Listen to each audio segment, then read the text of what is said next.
Yasodhanandana Prajatanala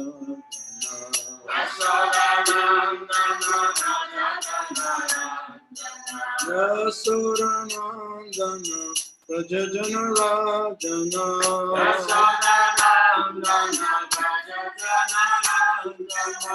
Yamunatira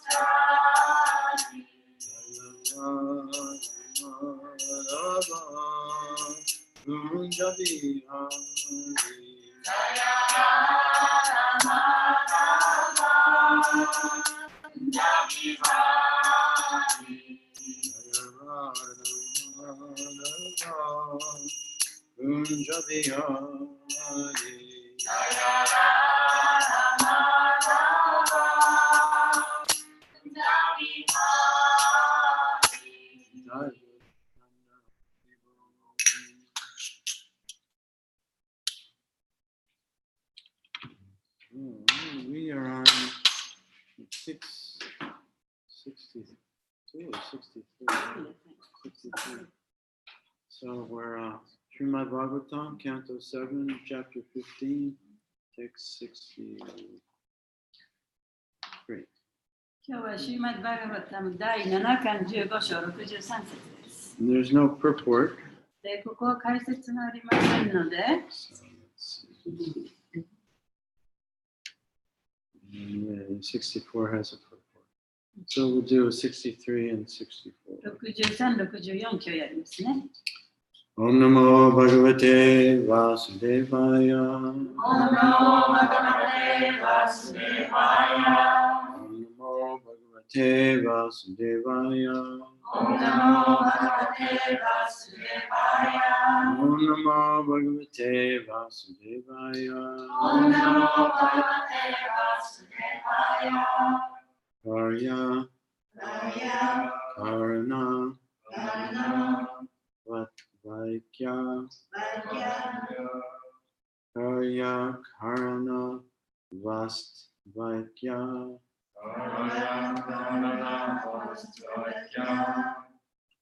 Darshanam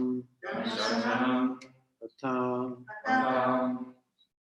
Tantuvat Darshanam Pata Tantuvat Avastuvad Vikalpasha Vastuvad Vikalpasha Bhavadvaitam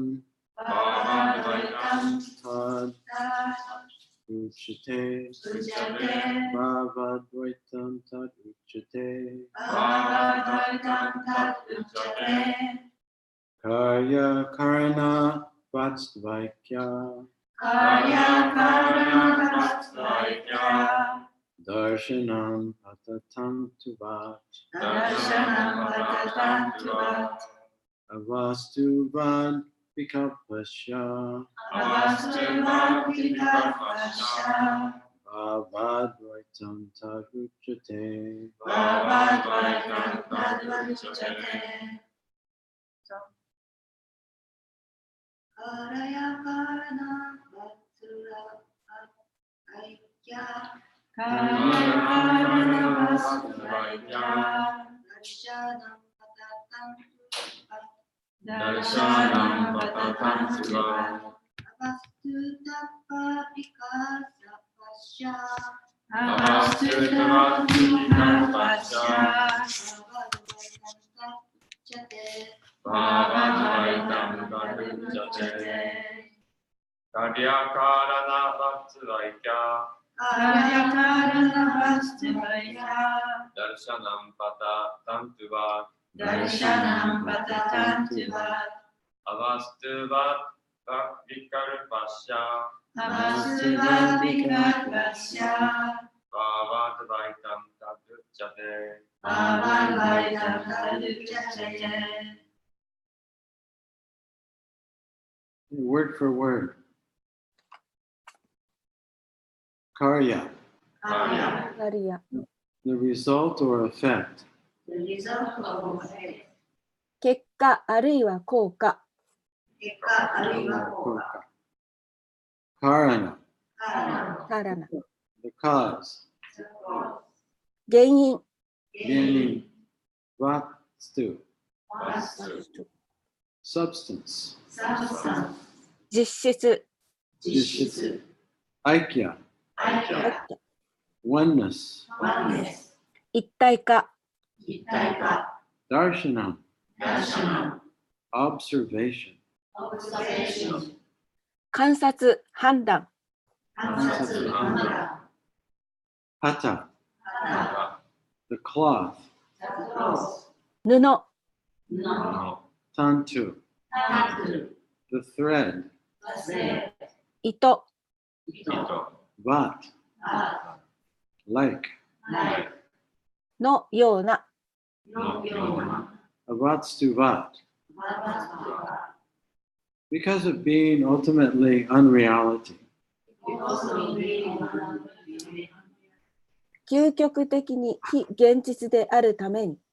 積極的に非現実であるために Vikalpasya, 理解をした of differentiation, オブディファレンシエーション区別の。別の Bhava Advaitam, ババアドバイ the conception of oneness, コンセプションオブワンネス一体化の概念。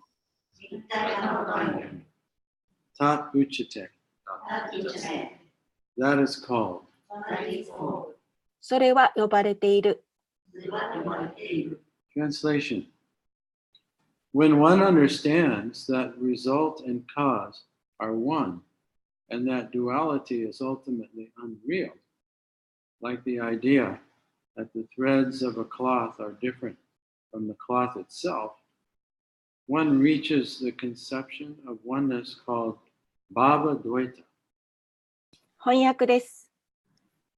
布の糸は布自体とは異なるという認識のように、結果と原因が一つで、二元性が究極的に非現実であることを理解すると、バーバート・バイタという一体化の概念に到達します。はい。So text 64, translation and purport. My dear Yudhisthira, Partha, when all the activities one performs with his mind, words, and body are dedicated directly to the service of the Supreme Personality of Godhead, one reaches oneness of activities called Kriya Dvaita, 第64節。我が愛しのユディシュラ、パールタよ。マインド、言葉、そして肉体を使って行うすべての活動が直接至上人格主神の奉仕に奉納されるとき、クリアードバイタと呼ばれる活動の一体化に到達します。はい。Purport. The Krishna consciousness movement is teaching people how to come to the stage of dedicating everything to the service of the Supreme Personality of Godhead. 解説です。クリシュナ意識運動は、すべてを至上人格主神の奉仕のために捧げる段階に来る方法を人々に教えている。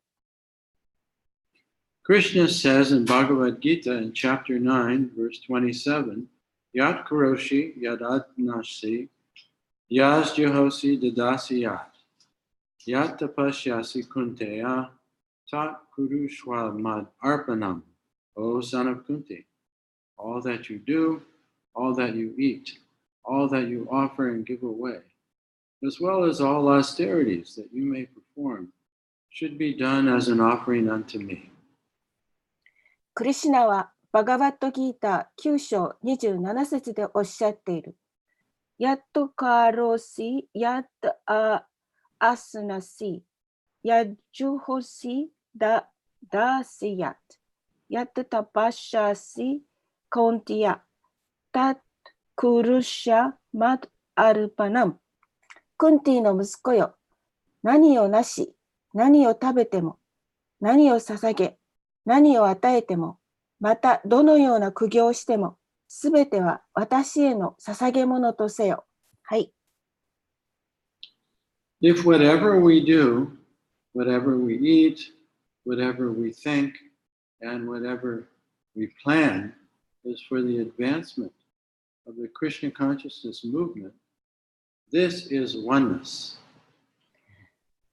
何を私たちがしようと、何を食べようと、何を考えようと、何を計画しようと、すべてはクリシュナ意識運動の発展のためであれば、それが一体化である。はい。There is no difference between chanting for Krishna consciousness and working for Krishna consciousness. クリシュナ意識のために唱えることと、クリシュナ意識のために働くことには何の違いもない。On the transcendental platform, they are one. 超越的段階ではそれらは一つである。But we must be guided by the spiritual master about this oneness. We should not manufacture our own oneness. しかし、この一体化は精神指導者によって導かれなければならない。自分自身の一体化を作り出してはならない。はい。End of the purport. パポート終わりです。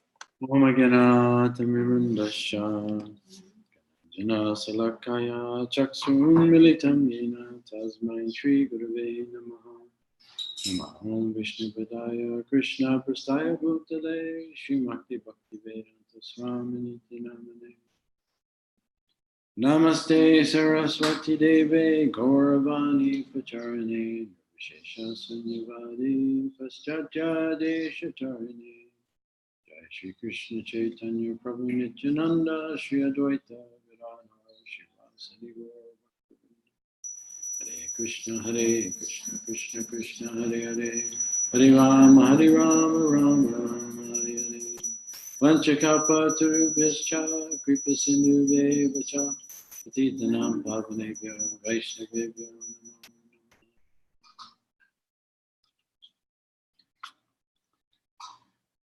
So these verses are being spoken by Narada Muni to King Yudhisthira. これらの説は、ナラダムニがキングユーチャーに話している説。Actually, in today's verse, Yudhisthira's name is actually mentioned. 今日の説の中ではユディシトラの名前が入ってますね。Not directly, he's called Partha, just like Krishna also referred to Arjuna as Partha. で、ユディシトラって言ってますけども、直接そう言ってるわけではなくて、パルタという名前で呼ばれています。これはクリシュナがね、クリシュナ、アジュナ Arjuna was also called Partha アジュナもパルタと呼ばれてるんです。 because they both have the same mother. というのは、両者ともお母さんが同じだから。 So that's referring to them as the son それはその of 同 their じ mother. お母さんの子供という意味でパルタという名前を使う。 And so he's continuing his discussion about what oneness is. じゃあこの共にある一体になるということはどういうことかということを説明しています。 So normally when and Prabhupada cautions us at the end of the purport that we should have this discussion about oneness with the guidance of the spiritual master. でこの一体化するその死と共にあるということはね、自分一人で勉強してはいけない。スピリチュアルマスターの導きのもとに、指導のもとに勉強しなきゃいけないということをプラバー言っています。 And so we have this word in the verse called Bhava Dvaita. でここでバーバドエタという言葉が説の中から出てきます。 And so it was the conception of oneness. それは一体化の概念ということですね。 So Advaita means oneness アドエタというのは一体という意味です。 or no distinction. その全然区別がない状態の一体化ですね。 And so most people's Bhava Dvaita or their conception of oneness is that there's basically nothing. で普通の人が一体化というふうに考えると、もう基本的にもう何もなくなってしまうということですね。 No distinction. でそこには何の区別もない。 Like looking at a blank screen of light. でそれはその光のもう何もない状態のスクリーンを見ているような。 And people come to this, remember the conception and the experience are not the same. でその概念と体験というのは同じものではありません。 Just like before I came to Japan, で私が日本に来る前に when I was growing up in San サン Francisco, フランシスコで育って、 in those days there wasn't a lot of information about Japan. I didn't study about Japan in school. その頃はあまり日本についてのインフォメーションというのはなかったんですね。学校でもあまりそんな勉強をした覚えはありません。 The world wasn't as global.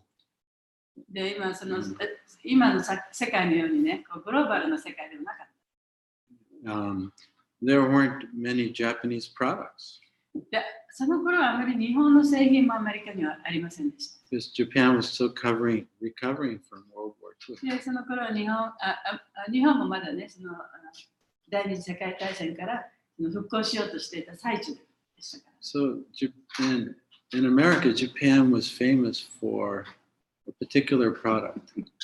アメリカではその日本っていうのはある製品ですごく有名だったんですね。 And that was, maybe you'd be surprised to hear, I don't know.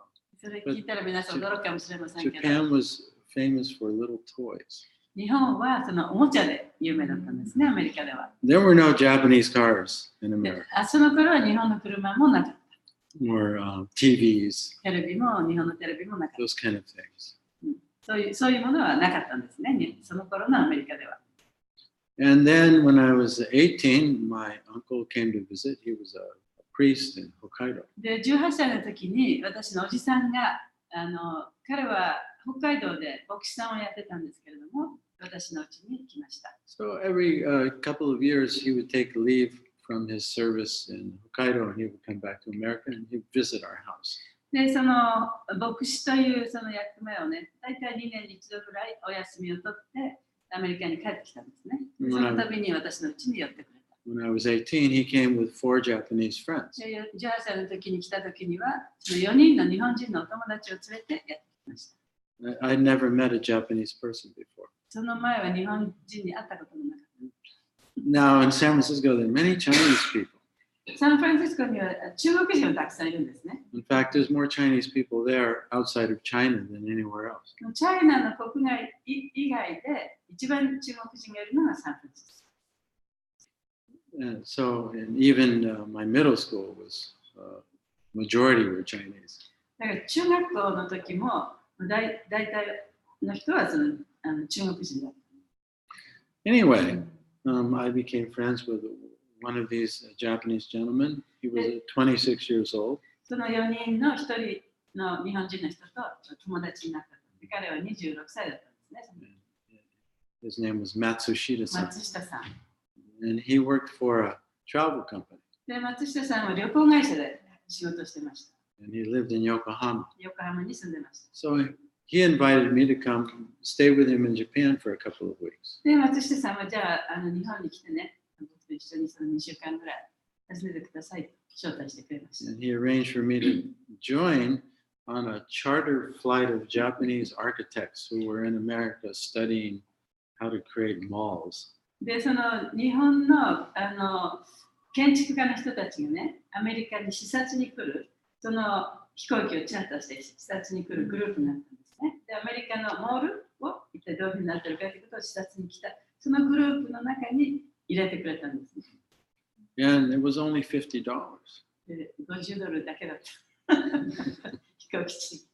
Because I joined this その charter. チャーターにね、一緒に参加したから。 And very few of them spoke any English. で、ほとんど誰も英語を話しませんでしたね。 So, and I was chanting a Japanese Buddhist mantra. その頃私はその日本の仏教のお経をね、唱えてました。 But I didn't know anything about the teaching で、その教えも何も分からずに、 or very much about the meaning. その意味も分からずに唱えてました。 But, you know, Nam Myoho Renge Kyo, Nam Myoho.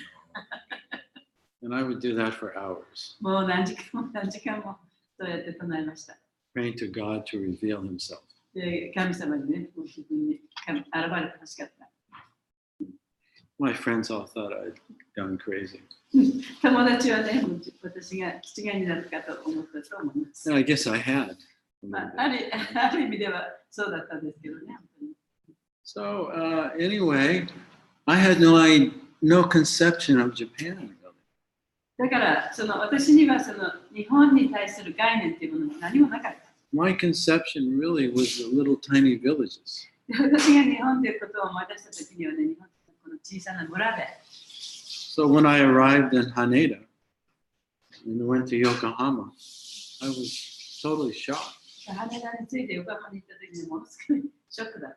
So it didn't match my で conception. 私のその概念と一致しなかったわけです。 That's the point I'm trying to make. そこを今言おうとしてたんですけどね。話がそれました。 So most of us who are not self-realized, we only have a conception of oneness that we've heard from someone. だから自己を悟ってない人にとってはね、その一体化という概念について、一体化ということについて、その概念があるだけで自分ではその体験をしてない。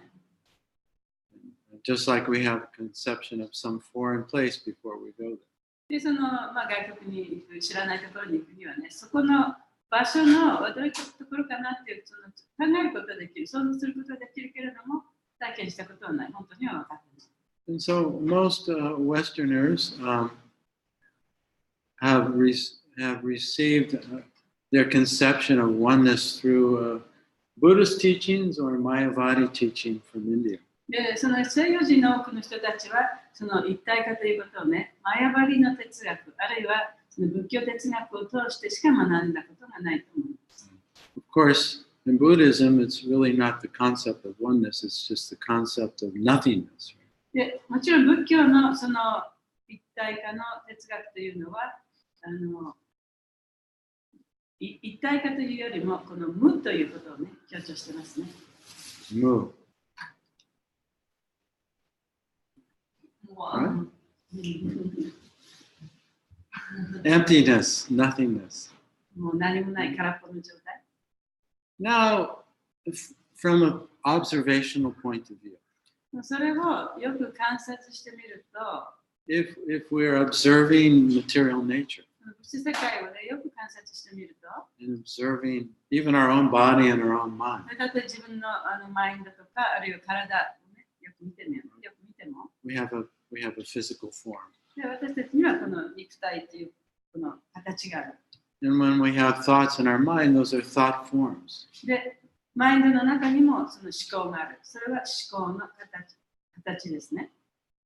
And no matter what form we see, で、どんな形を見たとしても、it eventually it arises and eventually passes その away. 形は出てきては消えていく。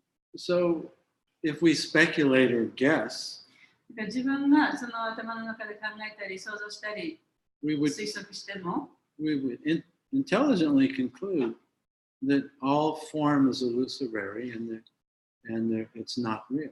で知性的に、ね、考えてもよくわかるけど、すべての形あるものは必ずなくなる。Therefore, the truth must be formless. だから、その真実もまたね、その形がないものでないに違いないというふうに思っちゃうんですね。Now, we haven't experienced that. We do experience that all form changes. でもちろんその体験としてね、すべて形あるものがなくなるというのは体験してきました。But the concept of oneness, that there's no form or everything is empty, I haven't experienced that. Have you experienced that? でもその一体化して何もなくなってしまうというのは私は体験したことはありません。So it's just a concept それはその概念に過ぎないんですね。 that everyone believes. でみんなが信じている概念。 Just like the concept that there's no God. でそれはその神なんかいないというふうにね、こう信じるそういう概念があります。それと同じように。Or consciousness comes from matter. あるいはその意識というものは質から来ているんだという、そういう概念。They're all just theories それは本当に理論でしかない。 that people choose to believe for one reason or another. 皆様はその自分の理由によってね、じゃあ私はこういうものを選びますというその概念でしかない。So who would you rather believe? じゃあ一体誰をね、信じたいと思っていますか？ Somebody who drinks and smokes cigarettes. お酒を飲んでタバコを吸ってね、そういう生活をしている人を信じますか？ Or Lord Brahma, あるいはブラーマ神を信じますか？ who says the truth is Ishvara Parama Krishna Satchidananda Vigraha Madir Adir Govinda Sarva Karna Karna, that Krishna is the cause of all causes. ブラーマはクリシュナこそが原因の一番の原因である、大原因であると言いました。 Or Lord Chaitanya, who says that the truth, the absolute truth is both, one and different. でチェイタニア神は絶対真理というものは一つであり、また個別でもあるというふうにおっしゃいました。 Achinta abeda beda tattva. Inconceivably, beyond our conception, things are one and different. それは私たちのその知覚できるとこを超えたその概念ですよね。同時に一つであり、また別のものである。Yeah, so when I was, before I read Ishopanishad, before I contacted Srila Prabhupada's books, I also was believing that everything must be one. で、そのイソパニシャドというそのプラブパッドの書かれた本を読む前はね、自分もその全てのものが一つだというふうに思っていました。 Because that's everything I read, that's what it said. で、私が読んだ本には全部そういうことが書いてある。 And I thought Christianity was just kind of a fairy tale religion. It wasn't very smart. で、キリスト教っていうのはちょっとなんかおとぎ話のような宗教でね、あまりその頭のいい人がやるものじゃないなというふうにも感じてました。 How can you believe that someone died for you? で誰かがね、あなたのために死んでくれたなんてどういうふうにしたら信じることができるんでしょう。 And that was your salvation. それが死んでくれたから私が助かるなんてことどういうふうに起こるかわからない。 And if you didn't believe that, you're going to hell forever. で、それを信じなければ、もうずっと永遠に地獄に落ちる。 So, and actually, I was tired of reading. I was tired of concepts. でだから私にとってはね、その概念ということを知るということはもうそれ飽き飽きしてたんですね。 I just wanted to have the experience. もう本当に体験したかった。 So I took drugs. だから薬物を取り始めました。 Mescaline, マスカリンとか。 peyote. よって Peyote. Peyote. Yeah, it's from a cactus. ペヨテっていうのはサボテンから取る薬です。 So Native Americans and South America. で、インディア、アメリカのインディアンが取ってた薬です。 And once, a few times I really did leave my body and have an out-of-body experience. その何回かはね、幽体離脱のような体験をしました。 I remember looking in the mirror. その鏡を見てて、I was 13 actually. 13歳の時。at home, うちにいまして、at the dinner table. すぐ夕飯の席でね、My mother said, Maddie. She called me Maddie. お母さんは彼のことマーティって呼んだんですね。Why aren't you eating?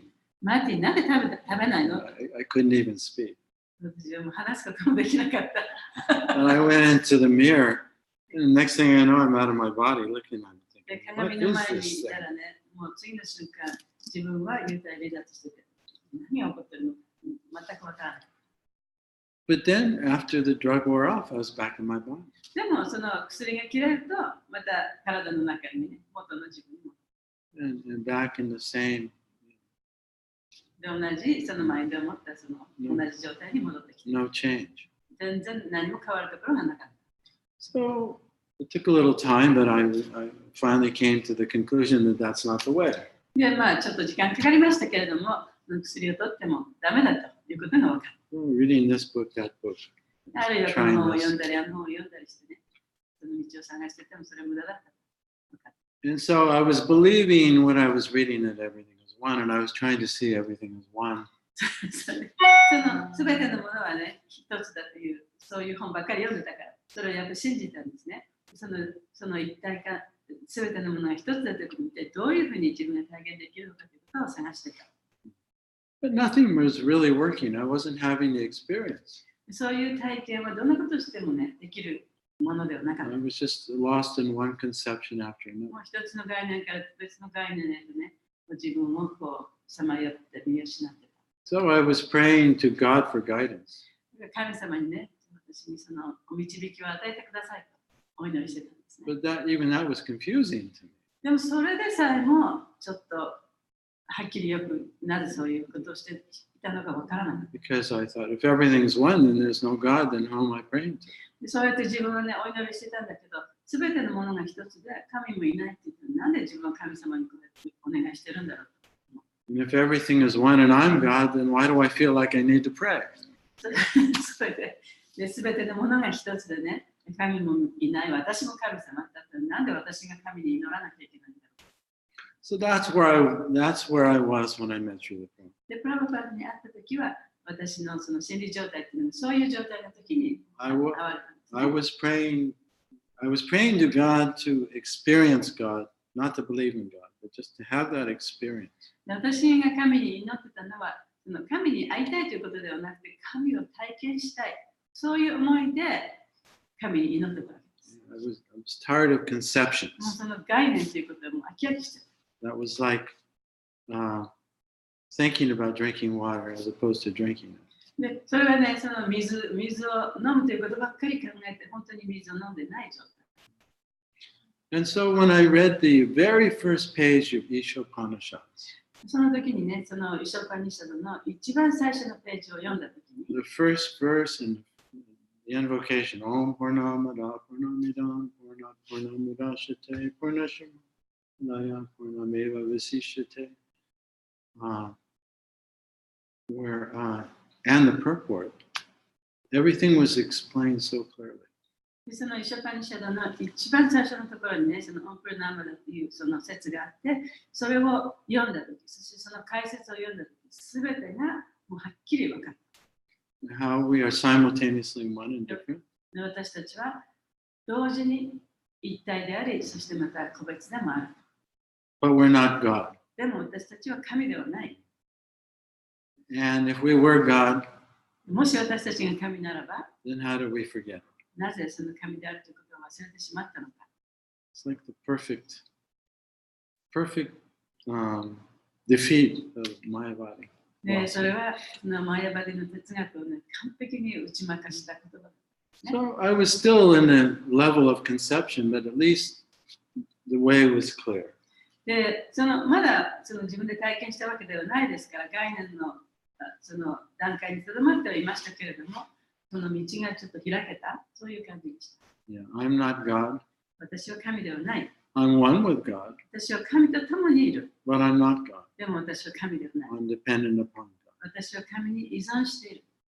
Then I could chant Hare Krishna そして初めてハレクシナを唱えることができるんですね。with devotion. でその愛を持って、敬愛の気持ちを持って、 and then begin to see, as Prabhupada explains in the purport, that real oneness is seeing everything in relationship to God and using everything for Him. で、プラブパートは解説の中で説明していますけれども、本当の一体化というのは、すべての自分の活動、すべてをそのクリシュナのために使うということ。そしたら、クリシュナと自分のそのつながりが見えるようになる。That's real oneness. それが本当の意味での一体化ということですね。Because everything is Krishna and comes from Krishna. というのは、すべてのものはクリシュナのものであり、そしてクリシュナから来ているから。It's only in our conditioned state that we see ourselves and everything as separate. で、その条件付けられた状態でのみ、自分はクリシュナから分離している。そして全てのいろんなものがクリシュナから分離して存在しているというふうに考えてしまいます。So devotional service is so practical 献身奉仕というのは非常に実践的です。because we use all our mind, we use our senses, and we use everything in our life practically for Krishna and His service. So で、それが実践的だという理由は、私たちは自分のマインドもそうですし、体もそうですし、あるものすべてをね、そのクリシュナの奉仕に、クリシュナのために使うことができるから。so it's very practical. そういう意味で実践的ですね。 And Prabhupada quotes the verse from Bhagavad Gita. Let's look at that で again. プラブパではバガバタギーターの説を引用しています。 9:27 ちょっと見てみましょう。9章の27節です。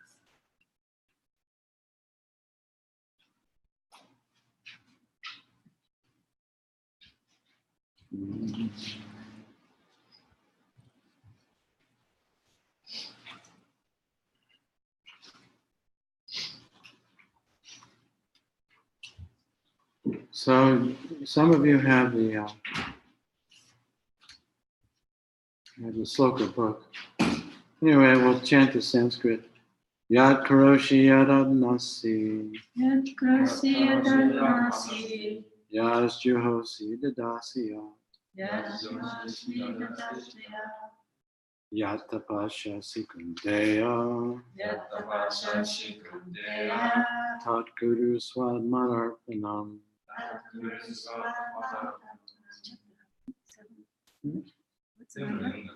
27. 727の子よ、何をなし、何を食べても、何を捧げ、何を犠牲にしても、またどのような服用をしても、すべては私への捧げ物とせよ。Yeah, whatever you do, because we also have English listeners. Whatever you do, whatever you eat, whatever you offer and give away, whatever austerities you perform, do that, O son of Kunti, as an offering unto me. 何をしても何を食べても何を捧げても何を与えても、どのような苦行をしてもそれをすべてその私のためにやりなさいと、クンティの息子よ。So the lifestyle that Prabhupada has given us of this devotional service and practice is so practical. でプラバパーダが私たちに教えてくれたその献身奉仕というのはね、そういう意味で非常に実践的なものです。Because we have a mind and we have a body. 私たちにはマインドもある、肉体もある。We have to eat 食べなきゃいけない。 and we have to work. 仕事もしなきゃいけない。If we don't work, we don't eat, then finished. で、動くこともしないで、そして食べることもしなければ死んでしまいますよね。So in the prasadam prayer, Bhaktivinoda Thakur, he says that the senses, especially beginning with the tongue, are a network of paths leading to death. そのバクティラのタクラはそのプラサダムのお祈りの中でね、その感覚、特に舌というものはね、その死へ導く罠ですっていうことを言ってますよね。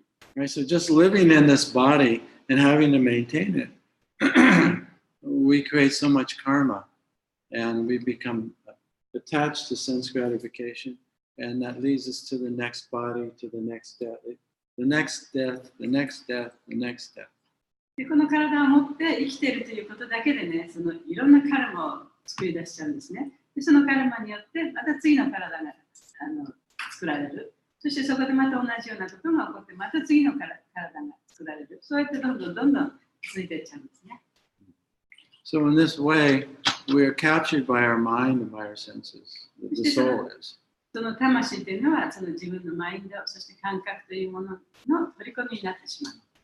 However, Bhaktivinoda Thakur says that same tongue, and so do the scriptures say that the same tongue, if you taste Krishna Prasanna, でも、バクティブナタクーラはその同時にそういう恐ろしい舌であるけれども、この舌を使ってプラサードも食べれば、or if you use your tongue to chant Hare Krishna, あるいはこの舌を使ってハレクリシュナを唱えれば、or to speak to others about これは Krishna, 他の人にクリシュナのことを話してあげれば、the same sense that was causing you to be caught in the cycle of birth and death becomes purified and becomes the way for your liberation. で、その同じ舌ですね。で、その舌は自分をその死を導くような恐ろしい舌であったとしても、その舌を使って向かい方に向かっていくこともできる。I'm just looking for the verse. I can't think of it off the top of my head. One second.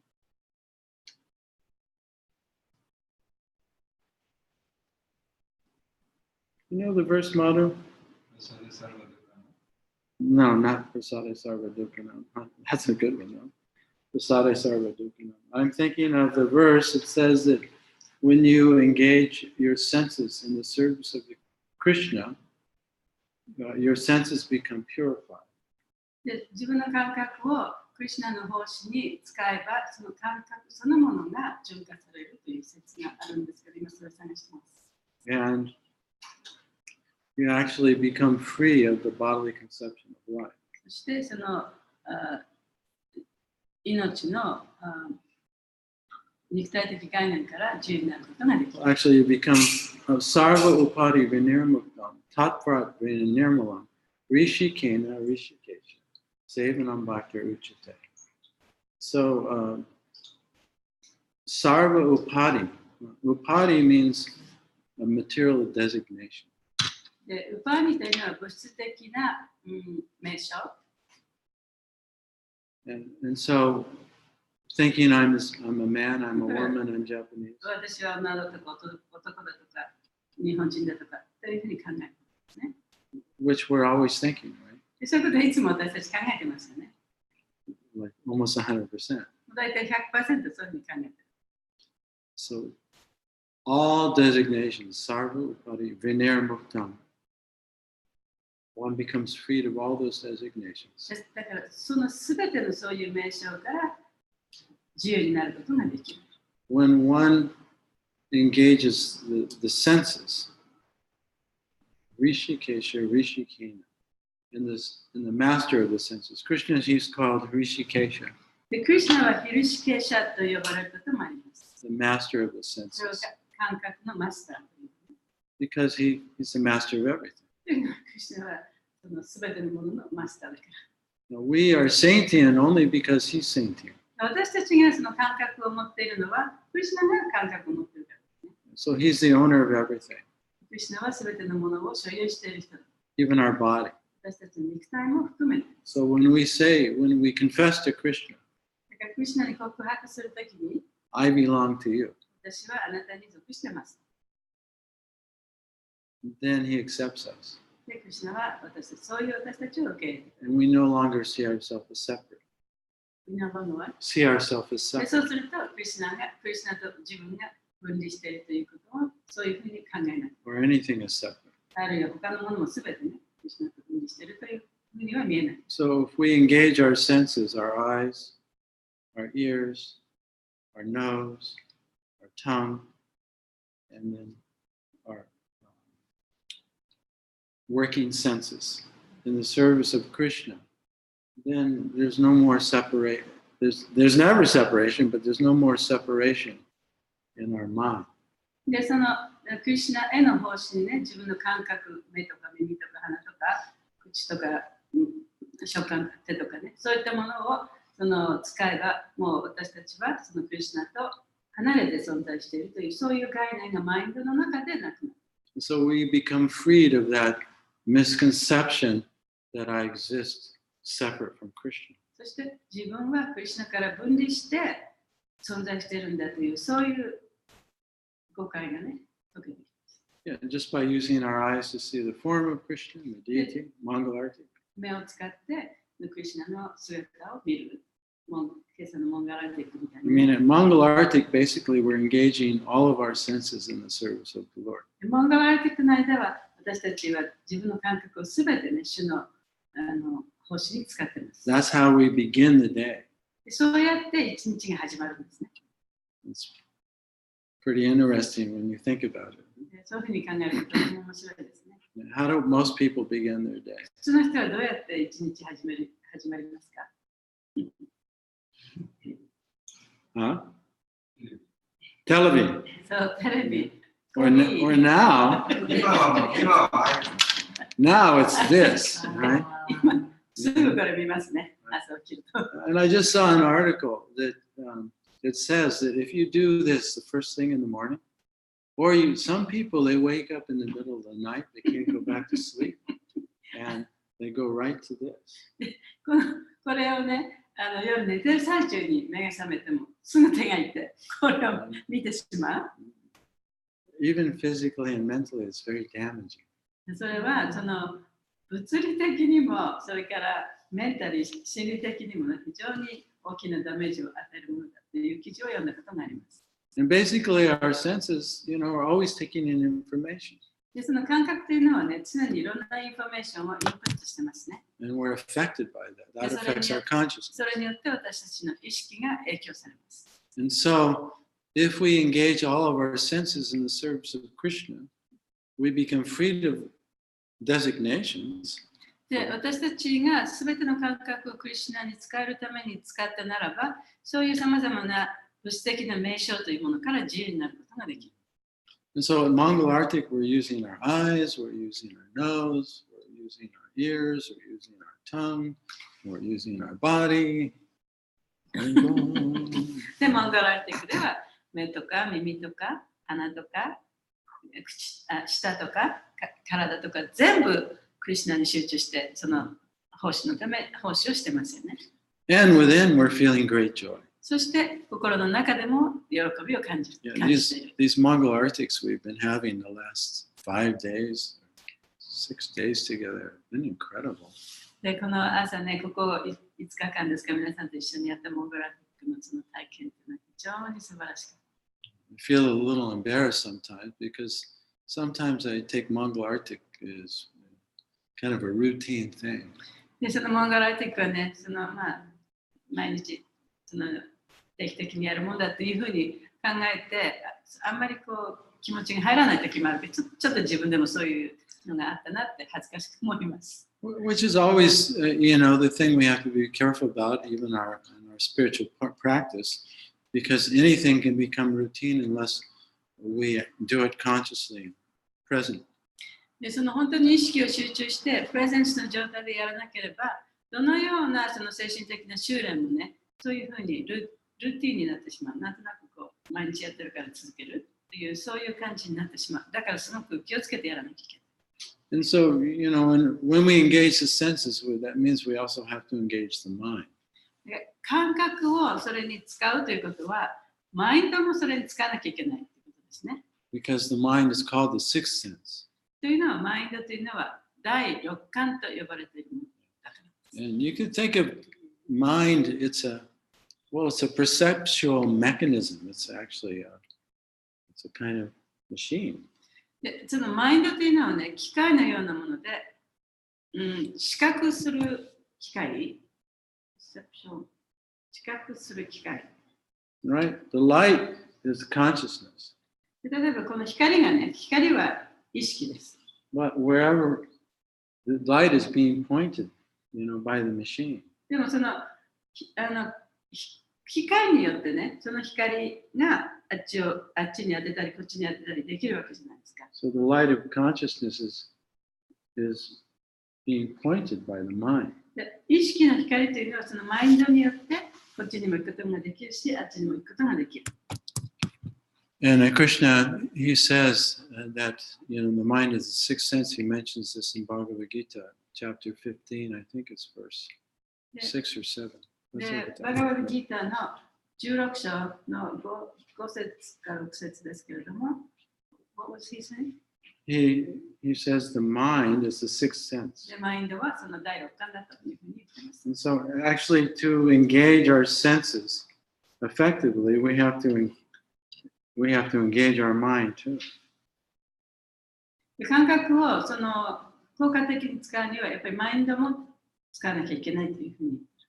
So in 15:7, Krishna says, Mamaya vamsa jiva loke jiva bhuta sanatana manasashtan indriyani prakriti shtani karshati. The living entities in this conditioned world are my eternal fragmental parts. Due to conditioned life, they are struggling very hard with the six senses, which includes the mind. 読んでください。15章の7節。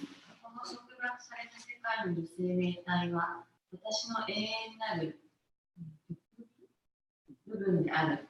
その生命体たちは束縛されているために心を含む六感覚のために苦闘している。So just a practical example. You know, if your mind is not there, then the consciousness isn't there. So even though the senses are active, there's no perception. で、そのマインドとか意識がなかったら、そのいろいろなものがあったとしても、それをそのインプットすることができない。マインドがなかったら。よくできました。難しかった。難しい。So just say, for example, we're at Mongol Arctic, right? で、例えばモンゴルアーティックの時をね、ちょっ And と思ってみてください。 we're here looking at these beautiful deities. 美しいご神像を見てる。 Right? And we're even chanting Samsara Dava. で、それ見てるかもしれない。 But we're thinking about if I got any information online on my phone. で、じゃあ自分のその iPhone にどんなインフォメーションがあるかなっていうのことを考えてる。 Or 最中にね。 we're thinking about what we have to do later on today. で今日はまた何しようかな考える。 Or we're thinking about what happened yesterday. で、昨日ことか考える。 So even though our eyes are looking at the deity で、ここでもって自分の目はご神像を見てる。 and our ear is hearing the sound of samsara で dava 耳もサムサラダバの音を聞いてる。 because our mind is not there. でもマインドはそこにないですね。 Our consciousness isn't there. 意識もそこにない。 So we're actually not seeing or hearing anything. でだから、でもそこでは何も見てない、何も聞いてないのと同じ状態です。 What we're hearing and seeing is whatever's in our mind. で、私たちが見てるもの、私たちが聞いてるものっていうのは、マインドの中にあるものを見たり聞いたりしてるわけですね。 Yeah, so whatever we happen to be thinking about, that's what we're perceiving. で、その時に考えたり、マインドの中で考えていること、それを知覚してるわけです。 So as much as possible, it's very important to engage our senses and our mind in the service of Krishna. だから自分のマインドや、それから、感覚をね、このクリシュナに使えるのに使うということがすごく大切なんですね。So when we engage our senses, we have to engage the mind with it だからその感覚を使っているときには自分のやっぱりマインドも一緒にね、使わなきゃいけない。 to get the full effect. そのもう完全な効果を得るために。 So if we're chanting Hare Krishna, then our mind also has to be there. だから、ハレクシュナのマントラを唱えるときにはやっぱりマインドもそこに向いてなきゃいけない。 And so we can smell the flower offered to Krishna, で、クリシュナに捧げた花を匂う。 or we can take, prasadam. やはりプサードも食べる。 I don't like the word mindfully, but mindful awareness.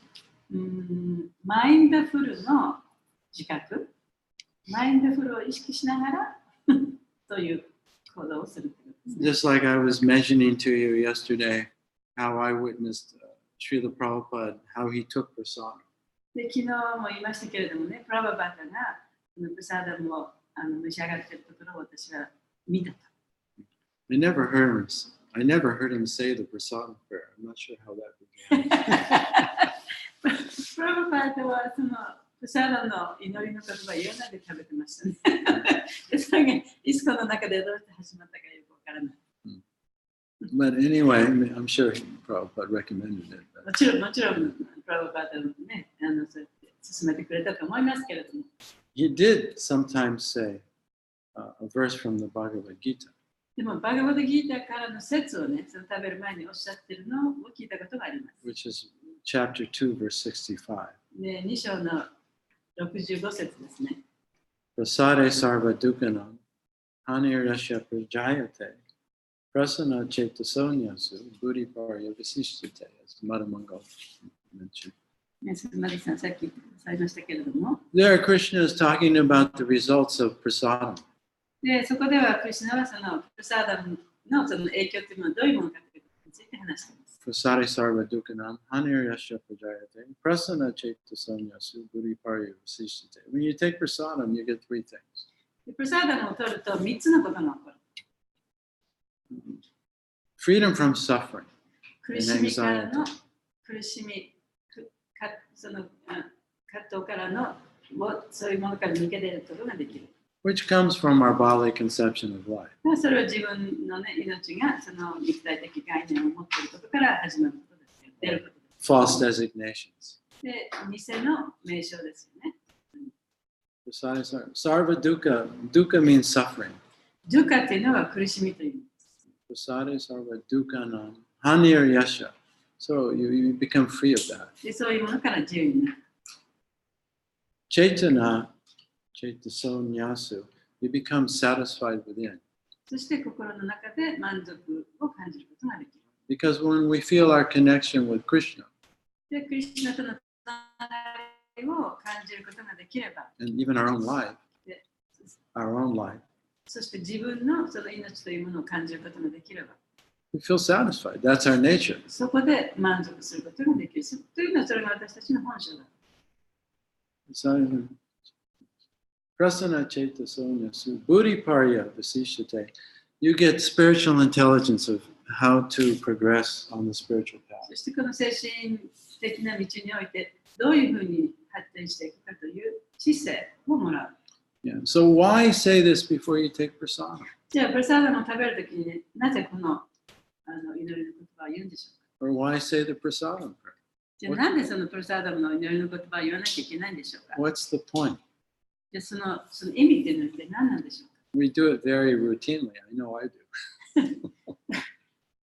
大体はね、いつもやってるからっていう感じで言ってしまいますね。Are we just doing it because we're supposed to?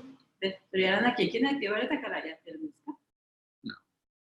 It's so that we're prepared, so we prepare ourselves to consciously take prasadam. で、それは自分が意識して今プラサダムを食べているなってことを意識するために、その準備としてそのお祈りの言葉を言うんですね。So that our mind is there when our tongue is tasting. だから私たちの舌がこう味わっているときに、マインドもともにそこに従事している。そのためにこのお祈りの言葉を言うんですね。So as I mentioned, Prabhupada was very silent, very reverential when he took prasadam. プラバパダだからプサダム食べたときにね、もう本当に静かに何も話さないで、そのプサダムを敬いながらちゃんと食べる。Yeah. Just eating.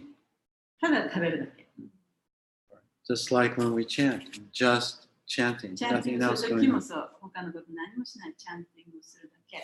Yeah, no reading, no looking at your iPhone as you're taking prasadam. プサダム食べながら iPhone 見たりねしてない。I do that sometimes. 時々私もやりますけど。I confess. Well, that's it. So the whole point is, if we engage our senses in the service of Krishna consciously, then we experience our connection with Krishna. で、その意識して自分の感覚をクリシュナの奉仕に使えば、We feel our connection with クリシ Krishna, ュナとのつながりを感じることができる。 and we see practically how everything is connected with Krishna. そして全てのものがクリシュナとつながっているということを感じることができる。 Yeah, so that's oneness. それが一体という意味なんですね。 So 共にあるという意味です、ね。 Oneness is not emptiness. だから一体っていう意味はね、何もなくなるということではない。 Actually, just the opposite. もう本当はむしろその正反対ですね。 Oneness is fullness. で一体化というのは満タンな状態、fullness。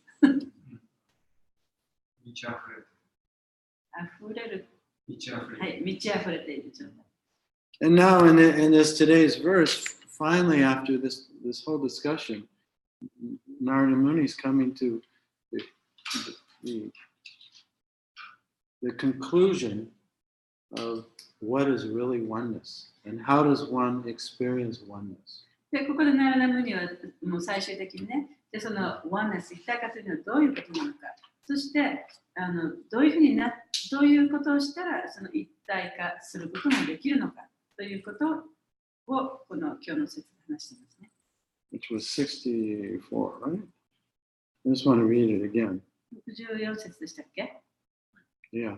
He says, my dear Yudhisthira Partha, when all the activities one performs with his mind, he starts with the mind, words and body are dedicated directly to the service of the Supreme Personality of Godhead, one reaches oneness of activities called Priyadvaita. チタネマンガラさん、もう一回読んでいただけますか？はい。我が愛しのユディシュラ・パールタよ。マインド、言葉、そして肉体を使って行うすべての活動が直接至上人格主神の奉仕に奉納されるとき、クリアードバイタと呼ばれる活動の一体化に到達します。So, Kriya means activity and Advaita means oneness in activity. クリアというのは活動で、アドワイタというのは一体化。だから活動の一体化というんですね。So we have this mind and body. We cannot not be active. で私たちはそのマインドもあるし、この肉体もある。だからその活動しないということはできません。So if we don't use this mind and body of service of Krishna, then it becomes a source of our continued conditioned state of repeated birth and death. でもし私たちがこのマインドや肉体をクリシュナの星に使わなければ、それはその何回も繰り返される生と死の元になってしまう。Yeah, you cannot just go live in a cave. ただただね、そのホラー穴の中に住むわけにいかない。Be a breatharian. そして、ブラセリアン Yeah. People, some yogis can just breathe and live. そうそう。それでそのホラー穴の中でね、呼吸、仙人みたいにね、呼吸でもって空気でもって生きてる。そういう人になることはできない。So if we don't use our mind and senses in the service of Krishna, we're sure to remain conditioned. マインドと感覚をクリシュナの星に使わなければ、そのRemain conditioned その souls. 条件付けられた魂というところからね、出ることはできない。So Prabhupada has given us this very practical and wonderful life of sadhana bhakti. プラバパダは私たちにこの素晴らしいサダナバクティというその生活の仕方を教えてくれました。It really does bring us to real oneness, not just conceptually, but experientially. それは本当の意味でのね、その一体化ということ、共にあるというところに私たちを連れてってくれる。そしてそれはその概念だけではなくて、本当に体験できる、そういう一体化を私たちに教えてくれました。We no longer imagine that we live separate from Krishna. で自分はクリシュナと分離して別のところで生きている、離れて生きているというふうに考えることはありません。And we also are one with each other. そしてお互いともつながっている。共につながっている。One in service to the Lord. One in service to the Lord. その主への奉仕を通して一体になっている。We no longer see each other as higher or lower. だからお互いをあの人の方が高いとか低いとかね、そういう目で見る必要もない。Actually, the devotee, he sees everyone as higher. でディボーティっていうのは全ての人は自分よりも高まっているというふうに考えるんですけれども。So that's hard for the materialistic person to understand. それは物質界の人からしたらとても考えづらいことですよね。But to be the servant of the servant of the servant and no longer envy or be afraid of anyone is the greatest ecstasy. で、その召使いの召使いの召使いの召使いになってね、他の誰をも妬むこともない。そういう心っていうのは本当にエクスタシーの心ですね。嬉しい。もう何も恐れることはない。そういう心。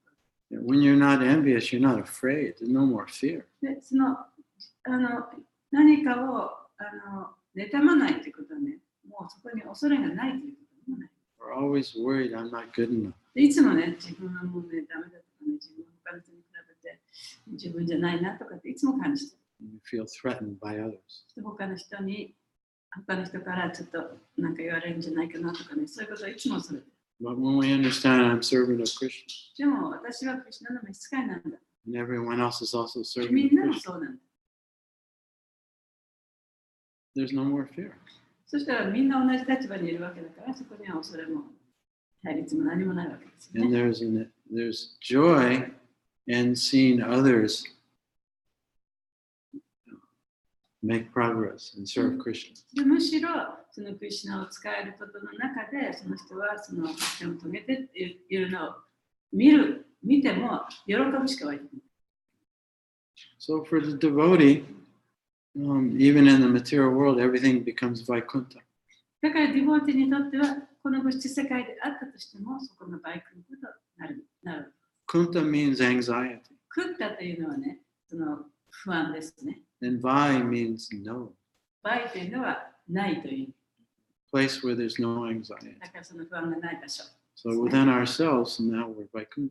だから心の中で自分はバイクントになることができる。 No more fear, no more worry. 恐れることもないし、心配することもない。 Happy to serve Krishna. クリシュナに使えることだけでハッピーになれる。 Happy that others are serving 他の Krishna. 人もクリシュナに使えてるっていうのを見てハッピーになれる。 Arigato, Srila Prabhupada. Okay, so I talked too much again over time. またちょっと話しすぎましたけど。 Any comments or questions before we end the class today? 今日のクラス終わる前に質問、コメントありますか？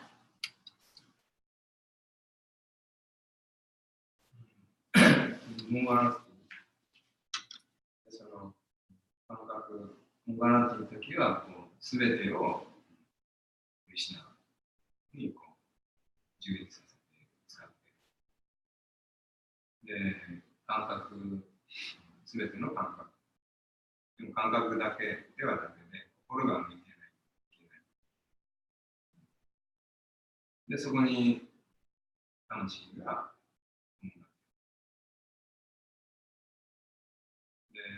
そのポイントで大切だなと思ったのは、やっぱりマンガラティのフルバーシタカの8つの祈りの意味を瞑想す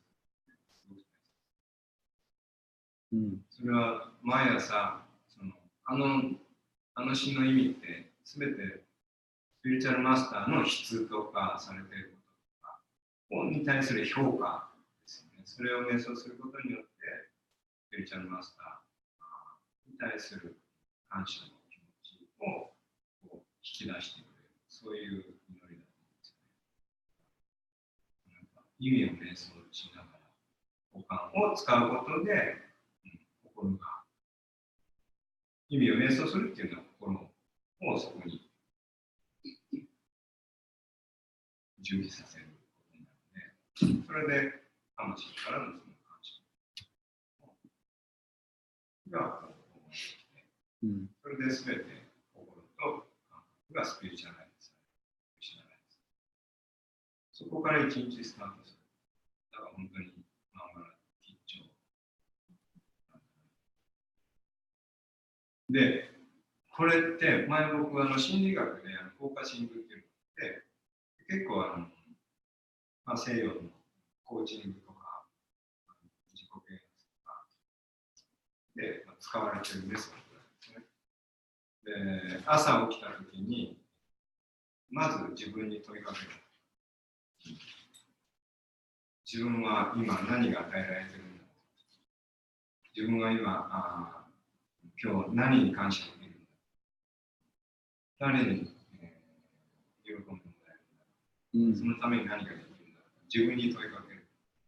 そのことで結果的にマインドをポジティブにするっていう、そういうメソッドなんです。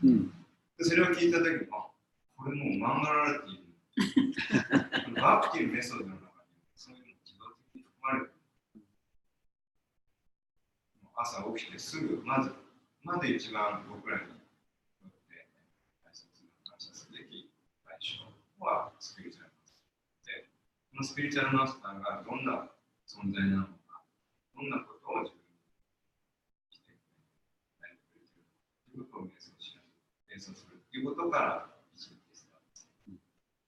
超越的なフォーカスになる。Thank you. So that's the master of your mind and senses, where you become the master and you decide, using the free will, what your mind and what your senses are going to do でそれがその本当 from as soon as you wake up. その感覚とマインドのマスターになるということ、そういうことでね、朝起きてすぐにじゃあ自分がそれを決めて、自分がその感覚、マインドをどういうふうに使うかを自由意志を使って決めていくということにもなる。そしたら、あなたが感覚とマインドのマスターになることも。Otherwise, it goes to default mode. そうでないと、そのデフォルトで今まであったところに自然と戻っていっちゃいますよね。And it runs its usual で、 program. そうやっていつものプログラムに変えていってしまう。Mongol Arctic is reprogramming. だからモンゴルアルティックのそのプログラムをね、し直す、スイッチを入れ直す、そういう機会でもある。Transcendental programming. 超越的なプログラミングですね。Thank you, Manu. Anything else before we end?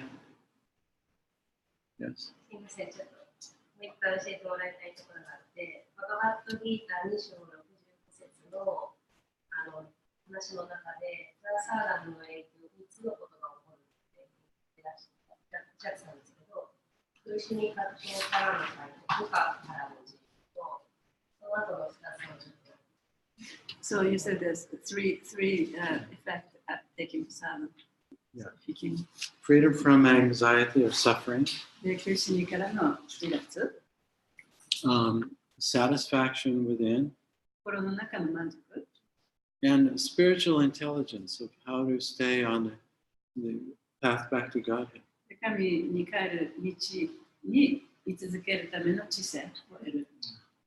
Where you get empowered to make the right choice. あるいはその正しい選択をする力が与えられる。Yeah.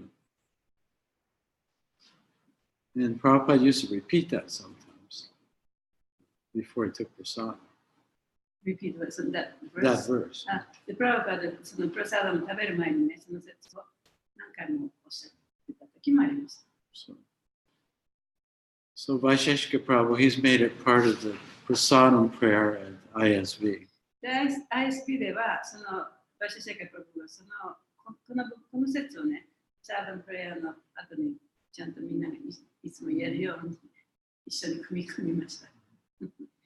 But whatever we do, those are all good, but you can do your own. You can make, the main thing is to prepare yourself whenever you're going to, whatever bhakti activity you're going to perform, prepare yourself mentally and consciously so that you do it with full presence.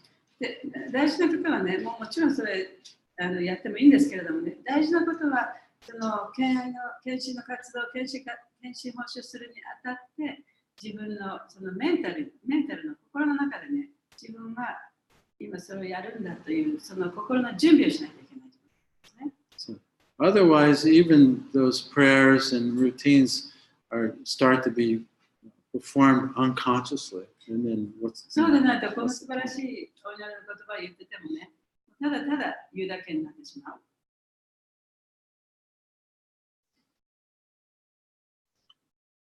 Okay, so I think we'll end the class today. This is our last class in Okinawa, our last day in Okinawa. 今日は沖縄のラストクラスで、沖縄の最後の日ですね。これからみんなバラバラになります。寂しい。寂しい。Hare Krishna, all glories to the assembled devotees, all glories to Srila Prabhupada, all glories to Srimad Bhagavatam. Krishna. ありがとうございます。ありがとうございました。ハレクリシナ。いいじゃん。はい。